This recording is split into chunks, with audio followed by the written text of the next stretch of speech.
ध्यान दीजिएगा, आज एक मैथ्स का कॉन्सेप्ट हम लोग कवर करने वाले हैं बॉड मास और वो मैथ्स का कॉन्सेप्ट है, ध्यान दीजिएगा। चलिए बॉड मास स्किप करते हैं और यहाँ पर देख लीजिए HCF और LCM, ध्यान दीजिएगा, है ना। HCF मीन्स होता है हाईएस्ट कॉमन फैक्टर, ध्यान दीजिएगा। HCF मीन्स होता है हाईएस्ट कॉमन फैक्टर और फैक्टर LCM मतलब एंड LCM मीन्स होता है lowest good lowest common multiple. अब ध्यान दीजिएगा, इस चीज़ को समझिएगा। एक्चुअल में इट मीन्स होता क्या है ना, एक्चुअली होता क्या है। Lowest you can say least common multiple, no problem, clear. अब यहाँ पर ध्यान दीजिएगा, HCF मीन्स होता है हाईएस्ट कॉमन फैक्टर। अब यहाँ समझते हैं फैक्टर क्या होता है ना। यहाँ पर ये समझते हैं कि फैक्टर होता क्या है। तो ध्यान दीजिएगा, फैक्टर क्या होता है। If we write 25 then we can write 25 in broken form 5 × 5, ऐसा लिख सकते हैं 5 × 5। ये जो आपका इस फॉर्म में है यही फैक्टराइज फॉर्म होता है। अरे वाह, समझ पा रहे हो ना। यही जो आपका क्या होता है फैक्टराइज फॉर्म होता है। बेटा समझ में आया, ये आपका होता है फैक्टराइज फॉर्म में। अब जैसे आपसे क्वेश्चन पूछ लिया जाए, समझना ध्यान से, आपसे क्वेश्चन पूछ लिया जाए HCF ऑफ 5 एंड 25, आप क्या निकालिए 5 एंड 25 का HCF निकालिए। तो आप सिंपली क्या करेंगे, आप 5 को फैक्टराइज फॉर्म में लिखिए। यहाँ सिंपल से HCF में किस फॉर्म में लिखना रहेगा, फैक्टराइज फॉर्म में लिखना रहेगा, क्लियर है ना। तो जब 5 का फैक्टराइज फॉर्म में लिखेंगे तो इनको लिख सकते हैं 1 × 5, समझ पा रहे हो ना। और यहाँ पर देखिए, अब 25 को आप क्या लिख सकते हैं 1 × 5 × 5, क्लियर। 5 5 जा 25, 1 जा 25। अब यहाँ देखिए HCF निकालना है, समझना ध्यान से, बहुत ईजी है। HCF क्या कह रहा है, कॉमन होना चाहिए। HCF क्या कह रहा है, फैक्टर होना चाहिए फर्स्ट ऑफ ऑल, ध्यान से समझिए। HCF क्या कह रहा है, फर्स्ट ऑफ ऑल क्या होना चाहिए, वो फैक्टर होना चाहिए। चलिए फैक्टर हो गया। सेकंड क्या कह रहा है, कॉमन होना चाहिए। अच्छा कॉमन नंबर ये है और ये है। और सेकंड वो कह रहा है हाईएस्ट होना चाहिए, तो हाईएस्ट ये है। तो कॉमन में से ए 1 नंबर चूज कर लेंगे, 1 × 5। ये तो है नहीं, जो कॉमन ना हो उनको नहीं लिखेंगे, समझ पाए। तो यहाँ 1 5 जा 5, बस ये HCF है आपका 5 आंसर। बताइए, इजी है ना। इसको आपने किस मेथड से निकाला बेटा, इसको आपने निकाला फैक्टर मेथड से। तो इसलिए इस मेथड को क्या नाम दिया जाता है, फैक्टराइज मेथड, है ना। इस मेथड को क्या नाम दिया जाता है, फैक्टराइज या फैक्टर मेथड कहते हैं। समझ में आया। एक और मेथड होता है और उसका नाम होता है डिवीजन मेथड।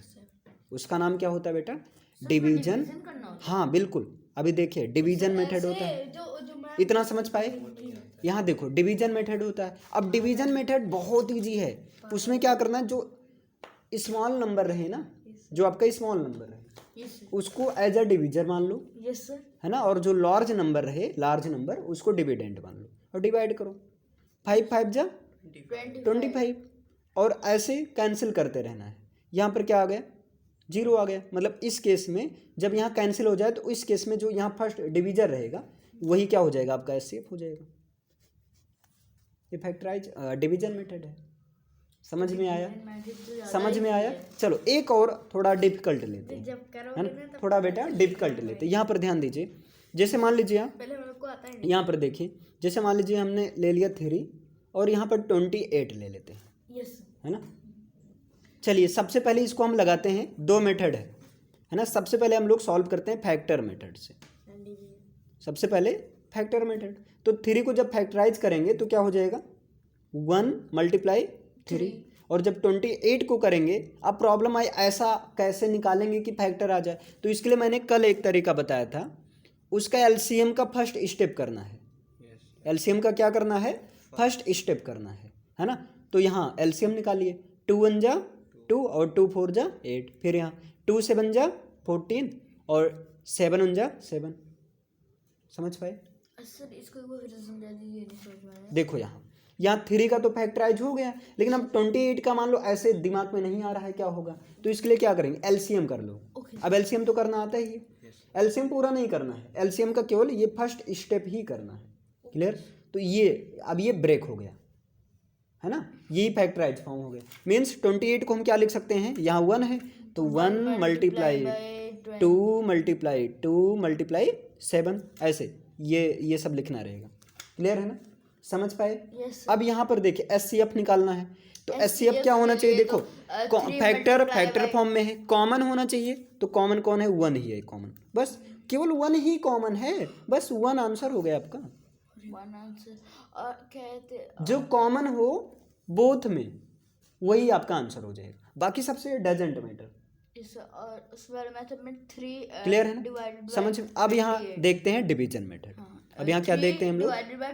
Division method. तो यहाँ क्या करेंगे? 3 डिवाइडेड हाँ, बाय 28। 3 डिवाइडेड बाई 28 कर देंगे, है ना, 28 डिवाइडेड बाई 3 ऐसा बोलेंगे। तो यहाँ देखिए 3 7 जा 21, 3 8 जा 24, 3 9 जा 27, तो 3 9 जा 27। अभी देखिए यहाँ पर 1 आया। अब यहाँ यही समझना है, जैसे यहाँ पर जो कुछ भी नंबर रहे ना, जो कुछ रिमाइंडर आए, रिमाइंडर को तुरंत आपको क्या मान लेना है? डिवीजर। रिमाइंडर को आपको क्या मान लेना है? डिवाइजर मान लेना है। और यहाँ जो पहले डिवाइजर था, अब उसको क्या मान लेना है? डिविडेंड मान लेना। सर मगर इसमें तो यहाँ 5 नहीं, यहाँ डिविजिबल हो गया ना, 0 आ गया, तो इसलिए यहाँ पर अब यहाँ क्या हुआ? इसको हमने क्या मान लिया? डिवाइजर। और ये जो 3 है, 3 को क्या मान लो? डिविडेंड। 1 3 जा 3। अब देखिए इस कंडीशन में यहाँ 0 हुआ, तो इस कंडीशन में डिविजर कौन है? 1 है, तो 1 क्या हो गया तुम्हारा? एस्केप हो गया। समझ पाए? थोड़ा और डिफिकल्ट लेते हैं, एक एग्जांपल और देखिए, है ना, एक एग्जांपल देखिए। जैसे मान लेते हैं 2 ले लिया जाए, 7 ले लिया जाए, है ना, 2 ले लिया जाए, 7, या यहाँ पर कर देते हैं 3, है ना। क्लियर? 3 7 और यहाँ पर मान लीजिए 81 ले लिया जाए। अब क्या करेंगे? यहाँ 3 आ गया, है ना। हमें क्या निकालना है? SCF निकालना है। तो SCF मीन्स क्या होता है बताइए? SCF मीन्स आप बताएंगे कि SCF मीन्स होता है हाईएस्ट। यहाँ एक काम करते हैं 21 ले लेते हैं, ठीक बेटा। यहाँ 22 ले लो, क्या लिया जाए? 21 की 22? 21 ले लो। क्लियर? कोई दिक्कत नहीं, आपको समझना है कुछ भी आप नंबर, यहाँ 21 ले लेते हैं। तो यहाँ पर इसका मतलब होता है highest common factor, highest common factor, है ना। तो इसकी 2 मेथड है ना, तो सबसे पहले कौन से मेथड से देखते हैं? फैक्टर मेथड से देखेंगे। तो जब फैक्टर मेथड से देखते हैं हम लोग, तो फैक्टराइज करो ना, तो 3 को लिख सकते हैं 1 मल्टीप्लाई बाई 3। अब 21 का तो ऐसे निकलेगा नहीं, ऐसे पता ही नहीं है क्या होगा, है ना। तो 21 का आप अलग से निकाल लो, तो 21 को आप 2 से डिविजिबल तो है नहीं, तो 3 से करो। 3 से बन जा 21, फिर 7 बन जा 7, तो क्या है? 1 मल्टीप्लाई 7 मल्टीप्लाई 3। तो यहाँ लिखिए 21 को क्या लिख सकते हैं? 1 मल्टीप्लाई 3, है ना, 1 मल्टीप्लाई 3 मल्टीप्लाई 7, है ना। तो अभी नहीं बेटा, अभी 81 भी है, है ना। यहाँ 3 और 4 सबका फैक्टराइज। अब 81 का कर लो, है ना, तो आप 81 का निकाल लो। तो 81 को जब आप करोगे तो ये क्या होगा? 3 से, तो 3 2 जा 6, 3 2 जा 6 और 2 1 3 7 जा 21, फिर 3 से जाएगा, 3 9 जा 27, 3 3 जा 9, 3 1 जा 3। मीन्स 81 को यू कैन राइट 1, यहाँ देखिए 1 आया है ना, 1 multiply by 3 multiply by 3 multiply by 3 multiply by 3। अब निकालना है SCF। तो SCF कह रहा है फैक्टर है, ठीक, फैक्टर तो है ही। कॉमन कौन है? कॉमन कहाँ है? 1 है, 3 है, बस लिख दो 1, और कॉमन में से एक ही लेना है, ये नहीं कि 1 1 हाँ, 1 3 कॉमन पेयर में से एक ही लेना है, ठीक। तो इन तीनों पेयर में से 1 ले लिया गया, इन तीनों में से 3 ले लिया गया, एक ही डिजिट, 1 3 जा 3, ये 3 आपका आंसर हो गया। समझ में आया? लेकिन अब यहाँ देखते हैं कौन सा मेथड? डिवीजन मेथड, है ना। तो डिवीजन मेथड क्या है? तो यहाँ कर लीजिए 3 डिवाइड बाई 21 करिए, और 3 से बन जा 21। यहाँ देखिए पूरा कैंसिल हो गया ना, 3 से बन जा 21, यही कैंसिल हो गया। अब यहाँ 0 है, अब यहाँ 0। अब आपको ये नहीं करना है कि 0 से डिवाइड बाई 3 करेंगे, है ना। इसका मतलब इन दोनों का एलसीएम, इन दोनों का एचसीएफ कितना आ गया? 3 आ गया, है ना। अब क्या करेंगे? 3 डिवाइड बाई 81, है ना, 3 डिवाइड बाई 81। तो यहाँ 3 2 जा 6, 3 2 जा 6, यहाँ 2 आया और 1। अब यहाँ इसको अभी नहीं मानना है रिमाइंडर, अभी इसको आपको डिवीजर नहीं मानना है, क्योंकि अभी ये पूरा डिवाइड कहाँ कैंसिल हुआ है ना, तो 3 से बन जा 21। देखिए यहाँ कैंसिल हो गया पूरा, इस सिचुएशन में क्या है 3 है, तो 3 क्या हो गया SCF हो गया। अब आप कहेंगे मान लीजिए यहाँ 21 ना हो 25 हो, तो आइए देखते हैं। अगर यहाँ 3 और 21 के प्लेस पर क्या हो 25 हो और यहाँ 81, उस सिचुएशन में क्या करेंगे 3 डिवाइड बाई क्या करेंगे 25 है ना। तो यहाँ बताइए कि यहाँ 26 ले लेते हैं ना 26। अब बताइए 3 8 जा 24, तो 3 8 जा 24, यहाँ 6 में से 4 गया 2 और यहाँ पर 2 में से 2 गया कैंसिल। अभी पूरी तरह से कैंसिल नहीं हुआ, तो 2 डिवाइड बाई क्या कर देंगे 2 डिवाइड बाई 3।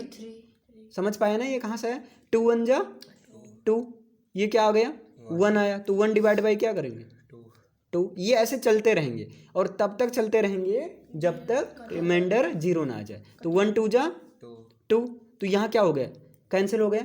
मतलब इन दोनों नंबर का SCF कितना आया 1 आया, आगे क्या है 81, तो 1 डिवाइड बाई क्या करेंगे 81। 1 8 जा 8, ये कैंसिल हुआ, यहाँ 1 आया है ना, तो 1 1 जा 1। अब देखिए पूरी तरह से यहाँ कैंसिल हुआ ना, इस सिचुएशन में डिवीजर कौन है 1 है, तो यहाँ SCF क्या हो जाएगा 1 हो जाएगा। समझ में आया समझ में आया। देखिए यहाँ डिजिट चेंज है तो आंसर भी चेंज हुआ है ना, यहाँ 21 था, समझ में आया।